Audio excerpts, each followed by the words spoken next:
तो आज हम लोग बिरसा मुंडा के बारे में पढ़ रहे हैं। बिरसा मुंडा का जन्म जो है वो आपको 15 नवंबर 1875 को हुआ था और इनकी मृत्यु जो है वो 9 जून 1900 को हुई है। तो 15 नवंबर 1875 कौन सा दिन पड़ेगा ये भी आपसे क्वेश्चन पूछा जा सकता है। तो इस दिन बृहस्पतिवार था और बृहस्पतिवार को हम लोग वीरवार भी कहते हैं। तो यही वीरवार का वीर लेकर के इनका नाम जो है बिरसा पड़ा था। ठीक है, तो बृहस्पतिवार को इनका जन्म हुआ है 15 नवंबर 1875 और इनका जो बर्थ प्लेस है वो है आपका उलीहातू। उलीहातू नामक गांव है और ये गांव कहाँ पड़ता है?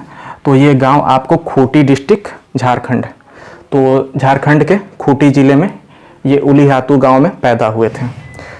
और दिन कौन सा था? बृहस्पतिवार और डेट था आपका 15 नवंबर 1875। और इनके पिता का नाम था सुगना मुंडा और माता का नाम था करमी हातू। तो ये चीज़ें आप लोग मेनली जेपीएससी के लिए देख लीजिएगा। अब इसके बाद जो है ये इनका परिवार जो था वो घुमक्कड़ टाइप का था, मतलब कि ये रोजगार की तलाश में एक जगह से दूसरे जगह घूमते रहते थे। तो घुमक्कड़ होने के कारण इनका जो स्टार्टिंग का बचपन जो था वो कहीं भी एक स्थिर जगह पर नहीं बीता और खेलना कूदना भेड़ चराना इनका मेन काम था। और भेड़ चराने के साथ साथ ये बांसुरी वगैरह भी बजाते रहते थे और बांसुरी वादन करते ही टाइम में इनको कुछ नया करने का ये हुआ। और नया में इन्होंने क्या किया कि उसी टाइम में इन्होंने एक वाद्य यंत्र खुद का बनाया और इस वाद्य यंत्र का नाम दिया तुइला। ये किससे बनाया गया था? तो कद्दू से बनाया गया था। कद्दू पे तार लपेट करके और उसको बजाते रहते थे, तो इसी वाद्य यंत्र का नाम आपको तुइला दे दिया गया। तो ज़्यादा इम्पोर्टेंट नहीं है बट जेपीएससी के लिए थोड़ा सा ये हो जाता है। अब इसके बाद जो है इनकी ये पढ़ाई लिखाई में थोड़े से अव्वल थे अपने बाकी भाई बहनों के मुकाबले। तो इस वजह से इनका जो एडमिशन है, इनकी जो शिक्षा दीक्षा के लिए इन्हें मिशन स्कूल में डाल दिया गया, जर्मन मिशन स्कूल में डाला गया। तो जर्मन मिशन स्कूल का एडमिशन का जो पहला क्राइटेरिया था वो ये था कि क्रिश्चियन बच्चों का ही एडमिशन होगा। तो इस वजह से इनका धर्मांतरण कर दिया गया। पढ़ने के लिए इनका धर्मांतरण हुआ है और किस में हुआ है? कौन से रिलीजन में? तो क्रिश्चियन में, ईसाई में। ठीक है, तो ये ईसाई बन गए और जर्मन मिशन स्कूल में पढ़ाई शुरू कर दिया। ठीक है, तो जर्मन स्कूल में ही पढ़ने के साथ साथ इन्हें थोड़ा सा मतलब कि जमींदारों के प्रति रोष होने लगा था।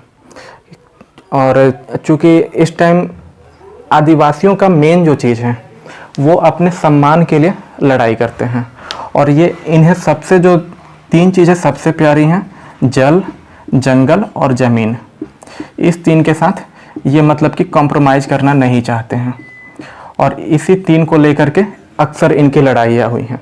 तो जो ज़मींदार थे वो इनकी ज़मीनों पर कब्जा करते थे और इनमें आदिवासियों में मेन एक चीज़ होती है कि इनका कम्युनिटी राइट्स होता है, अर्थात प्रॉपर्टी पर इनके पूरे समाज का अधिकार होता है। ये खेती करेंगे तो सब मिल करके, पूरी कम्युनिटी मिल करके एक साथ खेती करेगी और जो उपज होगा वो फिर बाद में डिवाइड कर लेते थे। लेकिन जब जमींदारी आ गई तो फिर क्या किया गया कि जमींदारी आने के बाद रैयतों को बांट दिया गया, खेतों को बांट दिया गया कि ये भाई इस आदमी का जोत इतना बड़ा है, इस आदमी का जोत इतना बड़ा है और इनका जो खेत का एरिया है वो इतना रहेगा, ये इतने में खेती करेंगे। और फिर खेत की उपज का कुछ परसेंटेज जो होता था वो टैक्स के रूप में जाता था। तो ये चीज़ें इन लोगों को पसंद नहीं थी, तो इस वजह से स्टार्टिंग से ही इनमें रोष आने लगा था। और इसके बाद जो है एक सरदार आंदोलन हुआ था इसी टाइम में, नहीं जानना है। तो सरदार आंदोलन से ये प्रेरित हुए थे, वो भी फ्रीडम स्ट्रगल था, तो उससे ये प्रेरित हुए कि हम लोग अंग्रेज़ों का विद्रोह कर सकते हैं। ठीक है, तो ये सरदार आंदोलन से प्रेरित होकर के उसमें शामिल हो गए, सरदार आंदोलन में। अब ये चीज़ जब इनके माता पिता को पता चला तो इन्होंने क्या किया कि इनको तुरंत जर्मन मिशन स्कूल से निकाल दिया गया। ठीक है, अब जर्मन स्कूल, मिशन स्कूल से इनको निकालने के बाद इनका पुनः से धर्म परिवर्तन करके और अपने ओरिजिनल जो धर्म था मुंडा रिलीजन, आदिवासियों वाला, उसमें इनको कर दिया गया।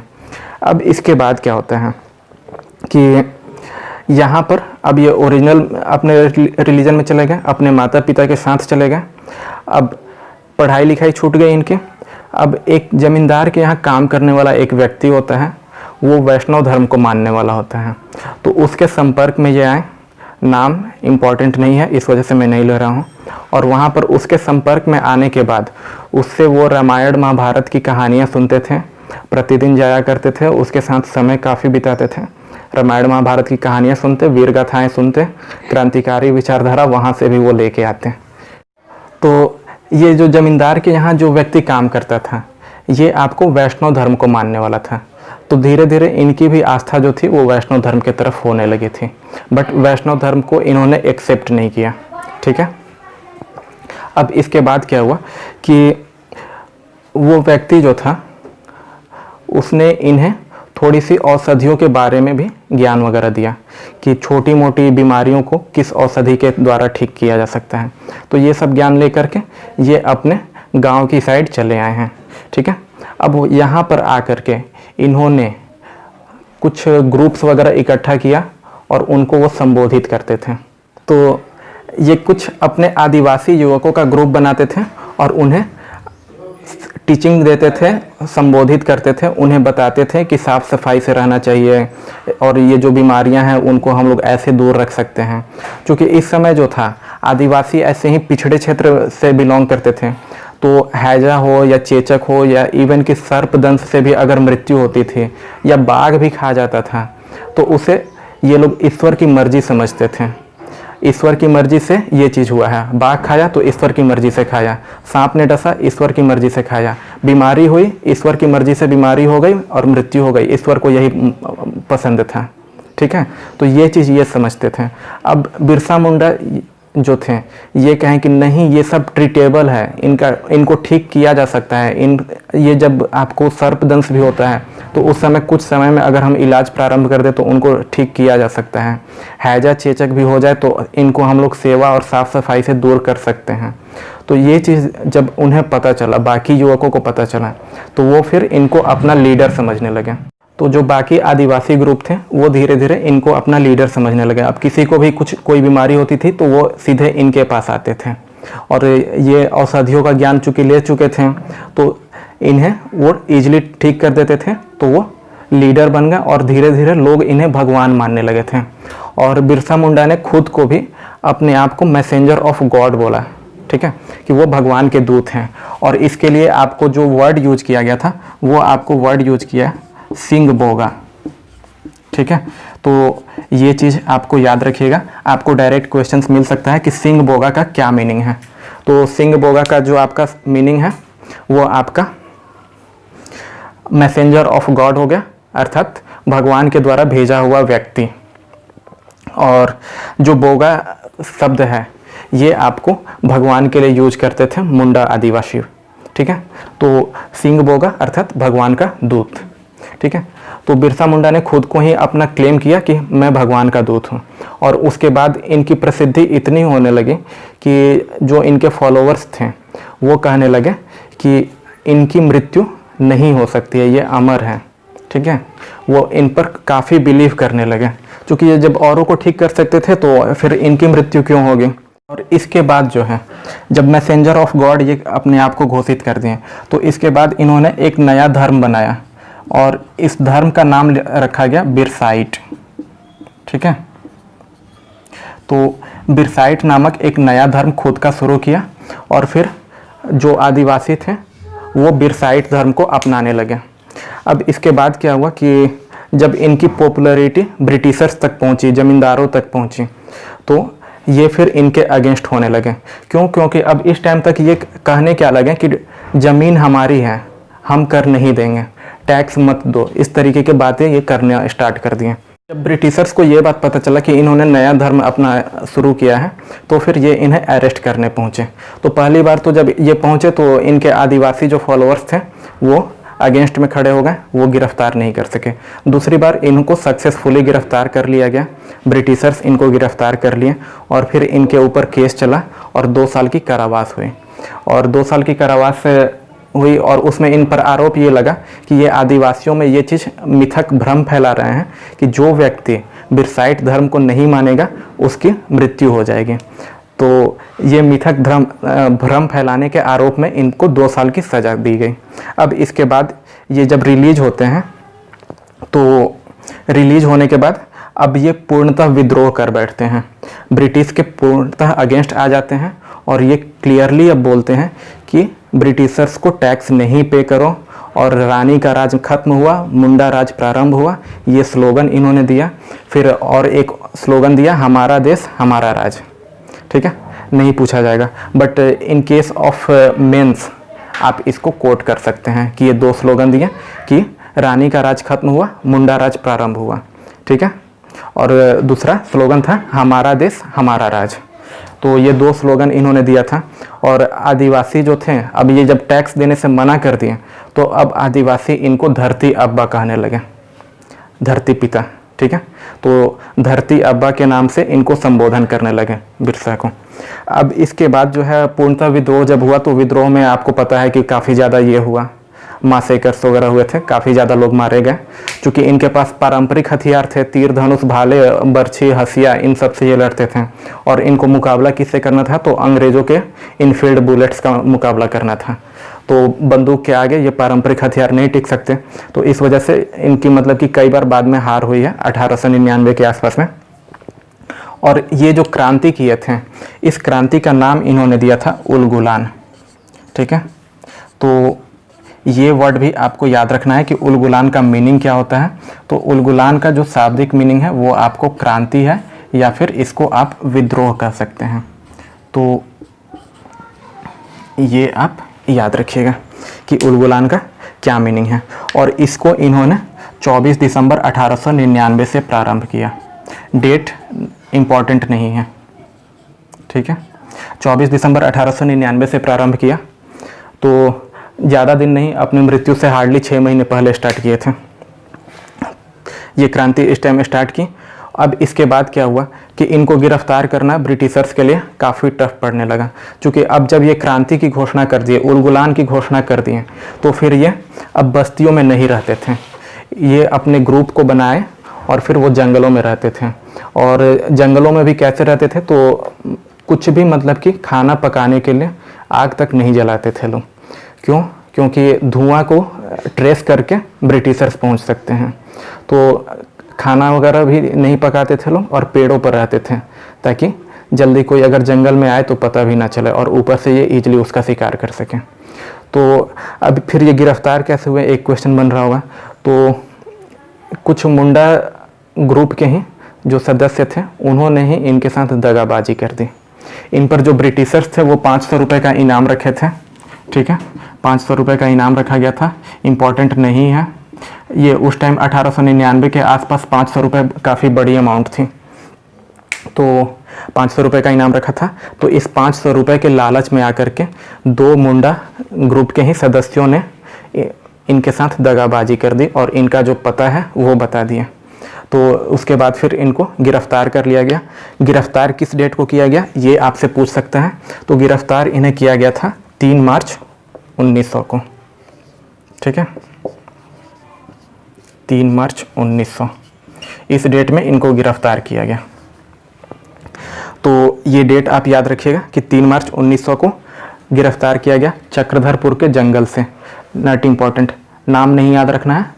जंगल से इनको गिरफ्तार किया गया। कहा ये जाता है कि ये इस टाइम विश्राम अवस्था में थे, अर्थात नींद की अवस्था में थे, तब जा करके इनको गिरफ्तार किया गया था। अब इसके बाद गिरफ्तार करके इनको रांची जेल में बंद किया गया और रांची जेल में ही अभी इनकी पूरी अभी ट्रायल पूरा नहीं हुआ था, आरोप सिद्ध नहीं हुए थे, सज़ा भी नहीं सुनाया गया था, तभी जाकर के इनकी मृत्यु हो जाती है। और मृत्यु जो होती है वो आपको होती है 9 जून 1900 को। ठीक है, तो 9 जून 1900 को इनकी मृत्यु हो जाती है। और जो ऑफिसर्स जो थे, जो जेल ऑफिशियल थे, जेल में ही मृत्यु हुई है, रांची जेल में। और जो जेल ऑफिशियल्स थे वो ये कहें कि इनकी मृत्यु कॉलरा के द्वारा हुई। और जो मुंडा जनजाति के लोग थे वो कहते थे कि वो तो मर ही नहीं सकते, वो भगवान है तो वो कैसे मर सकते हैं। उनकी मृत्यु को वो कहते हैं कि पॉइजन दे करके उनको मारा गया। उनकी वो सीधे कहते थे कि उनको साधारण मौत मिल ही नहीं सकती थी, क्यों? क्योंकि जब वो दूसरों को ठीक कर दे रहे हैं तो वो खुद को क्यों नहीं ठीक कर सकते? बीमारी उनको नहीं मार सकती थी, तो इस वजह से जो मुंडा आदिवासी हैं वो कहते थे कि उनको जहर दे करके मारा गया। ठीक है, तो ये 9 जून 1900 आपको याद रखना है। अब इसके बाद हम लोग देखते हैं कि विद्रोह का कारण क्या था, कि आखिर क्या ज़रूरत थी कि इन्हें इतना बड़ा विद्रोह करना पड़ा। तो इसमें पहला रीजन आ जाता है लैंडलॉर्डिज्म, जमींदारी प्रथा। ठीक है, तो ये जो जमींदारी प्रथा की गई, इसमें किया क्या गया कि जमींदार नियुक्त किए गए। ठीक है, तो ये जमींदार नियुक्त किए गए और वो इनसे टैक्स लेते थे। अब ये टैक्स पे तो कर रहे थे इनिशियली, बट ज़मींदारों की ज़्यादती ज़्यादा ही बढ़ती गई और ये आदिवासी थे, ये समझ नहीं पाते थे और ज़्यादती उनकी ज़्यादा ही बढ़ती गई। तो इस वजह से ये ज़मींदारी प्रथा के अगेंस्ट भी खड़े हो गए और ये ज़मींदारों को जो है दीकू नाम से संबोधित करते थे। ठीक है, तो दीकू जो है वो आपको कहीं कहीं पर ज़मींदार मिलेगा और कहीं कहीं पर जो है ये एक्सटर्नल अर्थात जो ट्राइबल पीपल नहीं थे उनको ये दीकू कहते थे। जैसे कि अगर नॉन ट्राइबल मर्चेंट्स भी होते थे तो उनको भी ये दीकू से ही संबोधित करते थे। नॉन ट्राइबल मर्चेंट्स हो गए या फिर कोई ऑफिशियल्स वगैरह हो गया, मतलब कि अगर वो मुंडा से नहीं है तो वो इनको दीकू कह देते थे। ठीक है, तो ये इनके अगेंस्ट भी खड़े हुए। दूसरा क्या रीज़न था कि सेकेंड रीज़न आपका हो जाता है कि जितनी भी प्रॉपर्टी थी, जितनी भी लैंड थी, उसको गवर्नमेंट की प्रॉपर्टी घोषित कर दिया गया। तो जैसे इनका क्या था कि कम्युनिटी राइट्स होता था, मतलब कि पूरी प्रॉपर्टी पर, पूरे ज़मीन पर कम्युनिटी का अधिकार होता था, अर्थात मुंडा जाति खेती करती थी इतने एरिया में। अब ये कहें कि गवर्नमेंट क्या कही कि नहीं, या तो इंडिविजुअल टाइटल राइट्स हम देंगे ताकि हम टैक्स ईजिली ये कर सकें, क्योंकि कम्युनिटी से फिर टैक्स ले पाना मुश्किल था। तो ये इंडिविजुअल राइट्स देते थे कि आप इतने खेतों के मालिकाना हक लीजिए और बाकी जो है हमको इतना टैक्स पे कीजिए। तो ये चीज़ व्यवस्था बदल दी गई, इंडिविजुअल टाइटल राइट्स को ला दिया गया। तो एक इसके अगेंस्ट थे। और इसी बीच में क्या किया गया कि आपको इंडियन फॉरेस्ट एक्ट लाया गया। ठीक है, इंडियन फॉरेस्ट एक्ट 1892। तो इस एक्ट में कहा किया गया कि जो भी फॉरेस्ट है वो आपको गवर्नमेंट की प्रॉपर्टी है और बिना गवर्नमेंट से पूछे, बिना अथॉरिटी से आप परमिशन लिए फॉरेस्ट के अंदर से आप कुछ भी लेके नहीं आ सकते हैं। और आदिवासियों की जो इकोनॉमिक एक्टिविटीज़ होती है वो जंगलों पर ही डिपेंड रहती है। यहाँ से ये माइनर फॉरेस्ट प्रोड्यूस वगैरह लेकर के आते हैं, जैसे कि आपको शहद वगैरह हो गया, पेड़ की छाल हो गई, औषधि वगैरह हो गया, पत्ते वगैरह, ये सब चुन करके लाते थे। लेकिन अब फॉरेस्ट एक्ट आ जाने से क्या हुआ कि ये अगर एक तो जाने की परमिशन नहीं थी, परमिशन लेकर के जाते हैं तो फिर ये लेके आ सकते हैं, उसके लिए भी इन्हें टैक्स पे करना होता था। तो इस वजह से ये इंडियन फॉरेस्ट एक्ट 1892 के भी अगेंस्ट थे। तो इस विद्रोह का परिणाम क्या निकला? इतना बड़ा रिवोल्ट ये हुआ, इतने लोग मारे गए, इसका परिणाम आपको जो मिला वो आपको मिला छोटा नागपुर काश्तकारी अधिनियम 1908 के रूप में। ठीक है, तो इसे आप लोग याद रखिएगा, छोटा नागपुर काश्तकारी अधिनियम।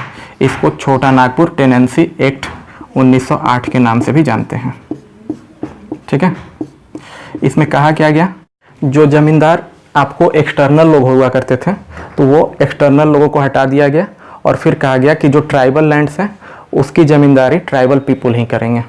तो छोटा नागपुर काश्तकारी अधिनियम में यही कहा गया। बाकी कुछ मेजर रिलीफ्स नहीं मिले टैक्स वगैरह से संबंधित। छोटा नागपुर काश्तकारी अधिनियम के द्वारा आपको टाइटल राइट्स जो थे, जो ज़मींदारी के अधिकार थे, वो केवल ट्राइबल्स को ही मिलेंगे, नॉन ट्राइबल्स को नहीं दिए जाएंगे। ये चीज़ पहला कहा गया। और दूसरा क्या कहा गया कि जो आपके माइनर फॉरेस्ट प्रोड्यूस हैं जंगलों से, जैसे कि पशु पक्षी वगैरह, छोटे मोटे हिरण टाइप के, और फिर आपको पेड़ की छाल, औषधि, शहद, पत्ते, ये सब जो हैं वो ईजिली ले सकते हैं छोटा नागपुर काश्तकारी अधिनियम। तो इससे थोड़ा रिलीफ मिल गया, बट मेजर रिलीफ जो है वो नहीं मिला। टैक्स पहले ये नॉन ट्राइबल्स को देते थे, अब ट्राइबल्स को देंगे। ठीक है, तो ये था आपका परिणाम।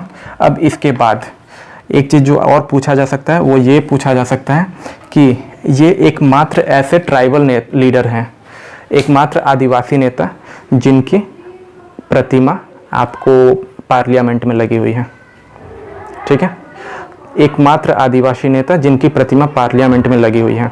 इसके अलावा किसी भी ट्राइबल लीडर्स की आपको प्रतिमा पार्लियामेंट में नहीं लगी है। तो एक ये क्वेश्चन आपका बन सकता है। तो आपका बिरसा मुंडा के बारे में इतना ही है, ठीक है, सफिशिएंट है। इनका डेथ याद रखिएगा, डेथ जो है वो 9 जून 1900 को, ठीक।